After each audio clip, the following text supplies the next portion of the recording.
नमस्कार, मैं पायल कनौजिया। आप देख रहे हैं टुडे 24 न्यूज नेशनल। आइए नजर डालते हैं आज की कुछ खास खबरों पर।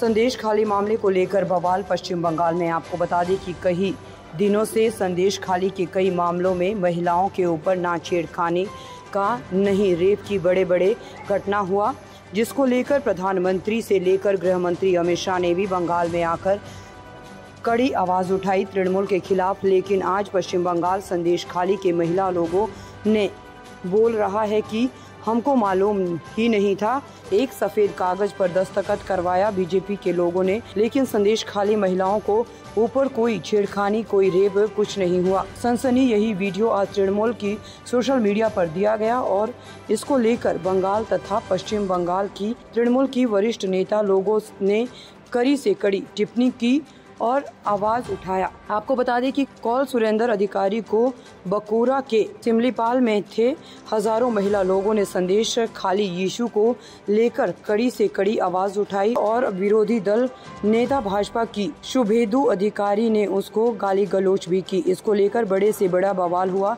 देखिए बंगाल से सीधा तस्वीर। तृणमूल की बलिष्ठ नेत्री शशि पंजा और उसके साथ राज्यसभा की सांसद सागरिका घोष ठीक किया कहा, आप भी सुनिए। पश्चिम बंगाल से शांतनु बनर्जी की report. It is shocking and shameful and disgusting that the BJP is now threatening the women of Sandesh Khali who have told the truth about the manner in which they were forced to file fraudulent rape complaints. After the viral video showing the huge conspiracy of the BJP in Sandesh Khali to defame Bengal came out, some women spoke out and said yes, they had been pressurized to file false complaints of rape. Now those women are receiving death threats from the BJP and also receiving demands that they have to pay 20 lakhs. Who are these people from the BJP who are threatening the women of Sandesh Khali for telling the truth? First, you dishonor these women by forcing them to make fake complaints. Then you defame them. You defame all of Bengal. And now you issue death threats and demands for money. This is absolutely shameful. More revelations and the truth about Sandesh Khali are about to come out. The BJP had better watch out. Suvendu Adhikari বিরোধী দল নেতা যাচ্ছিলেন একটা meeting এ বাঁকুড়া সিমলাপালে এবং সেখানে স্থানীয়ভাবে মহিলারা যারা রয়েছেন তারা প্রতিবাদ করেছেন এবং স্লোগানিয়ারিং করেছেন। সেটাতে তিনি তীতবিরক্ত হলেন। সন্দেশ খালি বিষয়টা উঠে এলেন। যে শব্দটা তিনি ব্যবহার করলেন, যেটা চয়ন করলেন মহিলাদের জন্য, মানে আবারও মহিলাদের অপমান করলেন, এই দুটো শব্দ তিনি ব্যবহার করলেন।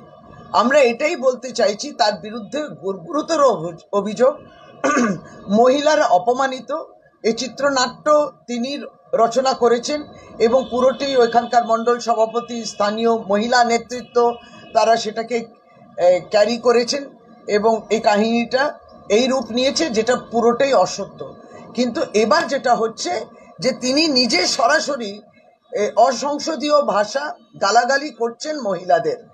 বঙ্গ নারীরা এটা দেখছেন। শাশুড়িকে ডেকে নিয়ে যা, একটু থানায় যেতে হবে সবাই মিলে। ওখানে মহিলা কমিশন এসছে দিল্লির থেকে, খাতা কাগজ দিয়েছে, উনি সই করবেন। উনি সই করেছে।